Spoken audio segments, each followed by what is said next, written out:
Namaste and welcome to Mukesh Kumar GK online class on YouTube. Here you will be given complete solution of Gupta's dynasty. यहाँ आपको 20 महत्वपूर्ण प्रश्न व्याख्यान सहित बताऊंगा जो सभी प्रतियोगिता परीक्षाओं के लिए महत्वपूर्ण है। Let's begin today's session. दोस्तों आज का पहला प्रश्न है, धन्वंतरी कौन थे? दोस्तों इस प्रश्न का सही आंसर है खो, चंद्रगुप्त विक्रमादित्य के राज दरबार के नवरत्न में से एक, जो कि प्रसिद्ध चिकित्सक थे। चलिए दोस्तों इस प्रश्न से जुड़ी महत्वपूर्ण तथ्य देखते हैं। चंद्रगुप्त द्वितीय, जिसे विक्रमादित्य के नाम से भी जानते हैं, गुप्त शासक समुद्रगुप्त के पुत्र थे। गुप्त काल को भारत का स्वर्णिम युग भी कहा जाता है। इसके दरबार में नवरत्न निवास करते थे, धन्वंतरी जिनमें से एक थे। यह एक प्रसिद्ध चिकित्सक थे। चलिए दोस्तों बात करते हैं अगले प्रश्न पर। गुप्तकालीन शासन प्रणाली किस प्रकार की थी? दोस्तों इसका सही आंसर है को, गुप्तकालीन शासन प्रणाली राजतंत्रात्मक थी। चलिए दोस्तों इस प्रश्न से जुड़ी महत्वपूर्ण तथ्य देखते हैं। गुप्तकालीन शासन प्रणाली राजतंत्रात्मक थी। गुप्त साम्राज्य का उदय 3री शताब्दी के अंत में हुआ। इसका प्रथम शासक श्रीगुप्त थे।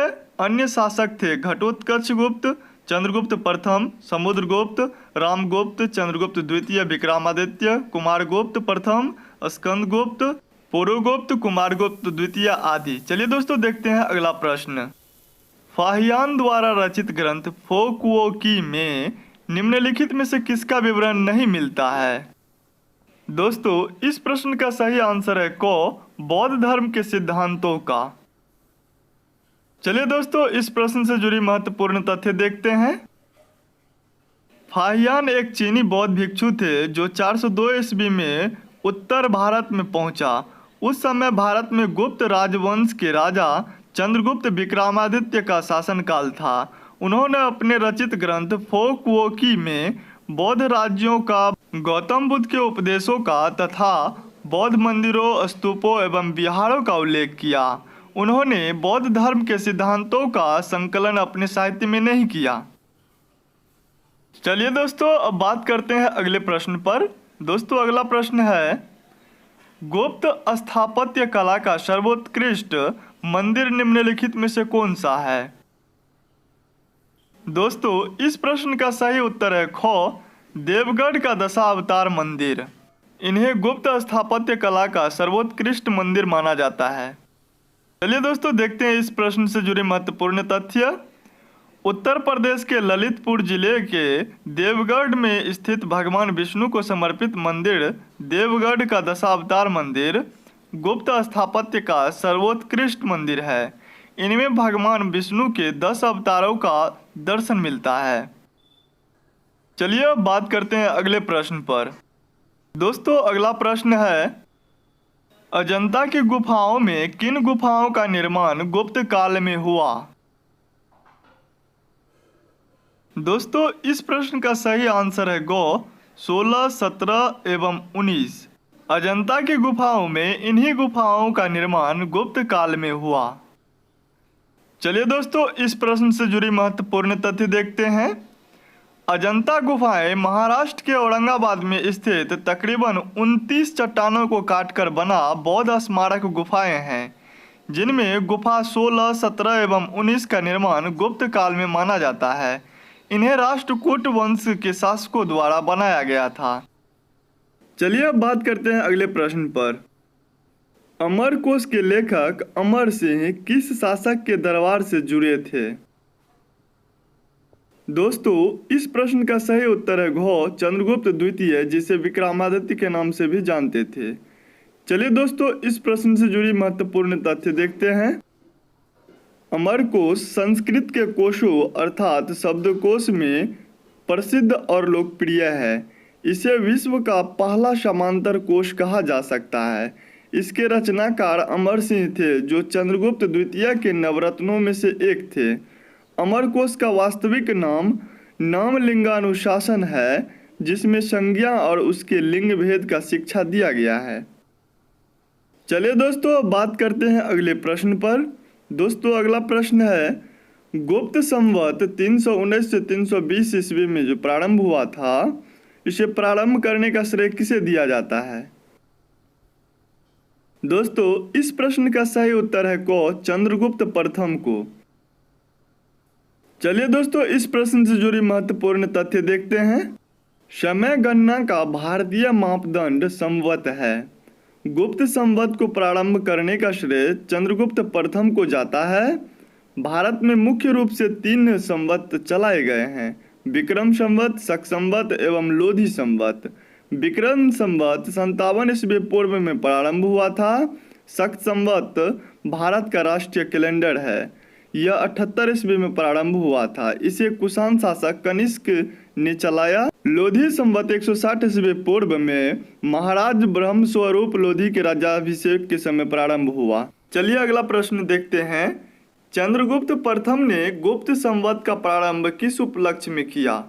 दोस्तों, इस प्रश्न का सही आंसर है क, अपने राज्यारोहण के स्मारक के रूप में।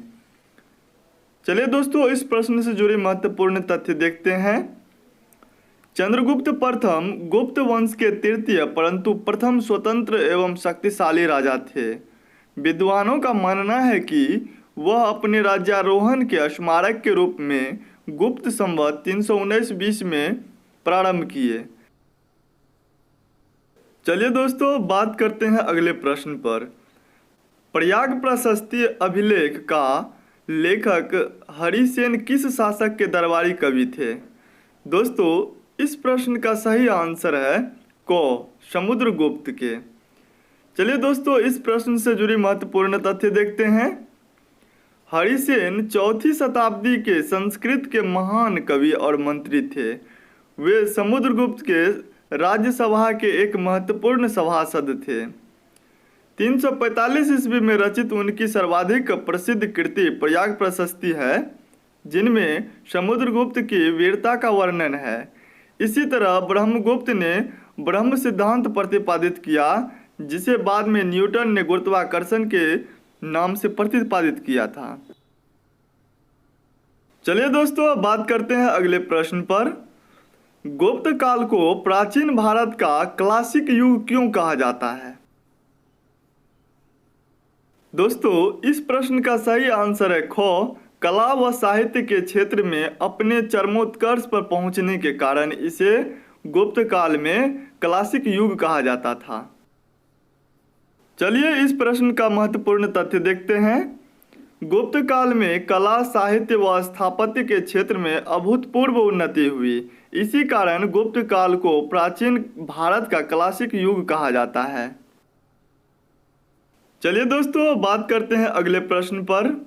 दोस्तों, अगला प्रश्न है, सारनाथ के धमेक स्तूप का निर्माण किस काल में हुआ? दोस्तों, इस प्रश्न का सही उत्तर है घ, गुप्त काल में। चलिए दोस्तों, इस प्रश्न से जुड़ी महत्वपूर्ण तथ्य देखते हैं।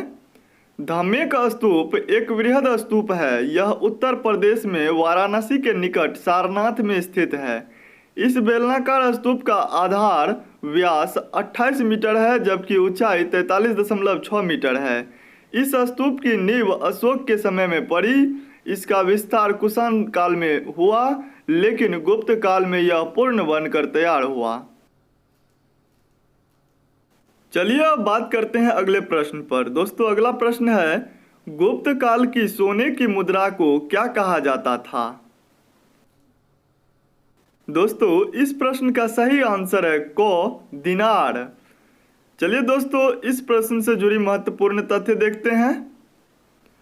गुप्त शासकों के स्वर्ण मुद्रा को दिनार तथा सुवर्ण कहा जाता था तथा चांदी के सिक्के को इस काल में रूपक कहा जाता था। चलिए दोस्तों, बात करते हैं अगले प्रश्न पर। दोस्तों, अगला प्रश्न है, कुमार संभवम महाकाव्य किस कवि ने लिखा? दोस्तों, इस प्रश्न का सही आंसर है घ, कालिदास ने। चलिए दोस्तों, इस प्रश्न से जुड़ी महत्वपूर्ण तथ्य देखते हैं। कुमार संभवम संस्कृत के महान कवि व नाटककार कालिदास का एक महाकाव्य है। यह चंद्रगुप्त द्वितीय विक्रमादित्य के नवरत्नों में से एक थे। इनके अन्य कृति अभिज्ञान शकुंतलम, मेघदूत, रघुवंश, मालविकाग्निमित्र आदि है। चलिए दोस्तों बात करते हैं अगले प्रश्न पर। नालंदा विश्वविद्यालय की स्थापना किस युग में हुआ? दोस्तों इस प्रश्न का सही आंसर है गुप्त काल में। चलिए दोस्तों इस प्रश्न से जुड़े महत्वपूर्ण तथ्य देखते हैं। प्राचीन नालंदा विश्वविद्यालय की स्थापना गुप्त काल में 5वीं सदी में गुप्त शासक कुमारगुप्त प्रथम ने की। इसे बख्तियार खिलजी द्वारा 13वीं शताब्दी में ध्वस्त कर दिया गया। इसे यूनेस्को विश्व धरोहर स्थल में शामिल किया गया है। नालंदा के प्रमुख आचार्यों में शिलभद्र, धर्मपाल, चंद्रपाल, गुणमती और अस्थिरमती प्रमुख थे। जब वेनसोंग भारत आए थे उस समय शिलभद्र नालंदा विश्वविद्यालय के प्रमुख थे। चलिए दोस्तों अब बात करते हैं अगले प्रश्न पर। गुप्त युग में भू राजस्व की दर क्या थी? दोस्तों इस प्रश्न का सही उत्तर है उपज का 6ठा भाग। चलिए दोस्तों इस प्रश्न से जुड़ी महत्वपूर्ण तथ्य देखते हैं। गुप्त काल में भू राजस्व भूमि पर लिया जाने वाला कर या टैक्स था जो उपज का 6ठा भाग के रूप में लिया जाता था। चलिए दोस्तों बात करते हैं अगले प्रश्न पर। दोस्तों अगला प्रश्न है, नगरों का क्रमिक पतन किस काल की प्रमुख विशेषता थी? दोस्तों इस प्रश्न का सही उत्तर है गुप्त काल की। चलिए दोस्तों इस प्रश्न से जुड़ी महत्वपूर्ण तथ्य देखते हैं। स्कंदगुप्त की मृत्यु 467 ईस्वी में हुई थी। इसके बाद भी गुप्त वंश लगभग 100 वर्षों तक बना रहा, किंतु बाद में धीरे धीरे कमजोर होता चला गया। अंतिम गुप्त शासक कुमारगुप्त जो उत्तर गुप्त वंश का चौथा राजा था, जो जीवित गुप्त का पुत्र था, स्वर्ण प्राप्ति की लालसा में प्रयाग में अपना जीवन त्याग दिया और यही गुप्त वंश का अंत हो गया। चलिए अब बात करते हैं अगले प्रश्न पर। किस वंश के शासकों ने मंदिरों एवं ब्राह्मणों को सबसे अधिक ग्राम अनुदान में दिया था? दोस्तों इस प्रश्न का सही उत्तर है गुप्त वंश के शासकों ने। चलिए दोस्तों इस प्रश्न से जुड़े महत्वपूर्ण तथ्य देखते हैं। गुप्त वंश के शासकों ने मंदिरों एवं ब्राह्मणों को सबसे अधिक ग्राम यानी गांव अनुदान में दिए थे। चलिए अब बात करते हैं अगले प्रश्न पर। दोस्तों अगला प्रश्न है, दिल्ली के मेहरौली के कुव्वत उल इस्लाम मस्जिद के प्रांगण में स्थित प्रसिद्ध लौह स्तंभ किसके स्मृति में है? दोस्तों इस प्रश्न का सही आंसर है चंद्र अर्थात चंद्रगुप्त द्वितीय। चलिए दोस्तों इस प्रश्न से जुड़ी महत्वपूर्ण तथ्य देखते हैं। प्रसिद्ध जंग रोधक लौह स्तंभ दुनिया के धातु विज्ञान के इतिहास में एक धातु रोधक चमत्कार के रूप में कुव्वत उल इस्लाम मस्जिद के प्रांगण में खड़ा है। यह हिंदू देवता विष्णु को समर्पित एक मंदिर के हिस्से के रूप में चंद्रगुप्त द्वितीय द्वारा खड़ा किया गया। चलिए दोस्तों अब बात करते हैं अगले प्रश्न पर। दोस्तों अगला प्रश्न है, कालिदास द्वारा रचित मालविकाग्निमित्र नाटक का नायक था? दोस्तों इस प्रश्न का सही उत्तर है अग्निमित्र। चलिए दोस्तों इस प्रश्न से जुड़ी महत्वपूर्ण तथ्य देखते हैं। मालविकाग्निमित्र कालिदास द्वारा रचित संस्कृत नाटक है जिसमें मालव देश की राजकुमारी मालविका तथा विदिशा का राजा अग्निमित्र का प्रेम और उनके विवाह का वर्णन है। चलिए अब बात करते हैं अगले प्रश्न पर। दोस्तों अगला प्रश्न है, समुद्रगुप्त की सैनिक उपलब्धियों का वर्णन उसके किस अभिलेख में उपलब्ध है? दोस्तों इस प्रश्न का सही आंसर है प्रयाग के। चलिए दोस्तों इस प्रश्न से जुड़ी महत्वपूर्ण तथ्य देखते हैं। प्रयाग प्रशस्ति गुप्त राजवंश के सम्राट समुद्रगुप्त के दरबारी कवि हरिसेन द्वारा रचित लेख है। इसमें उन राज्यों का वर्णन है जिन्होंने समुद्रगुप्त से युद्ध किया और हार गए थे। समुद्रगुप्त को भारत का नेपोलियन भी कहा जाता है।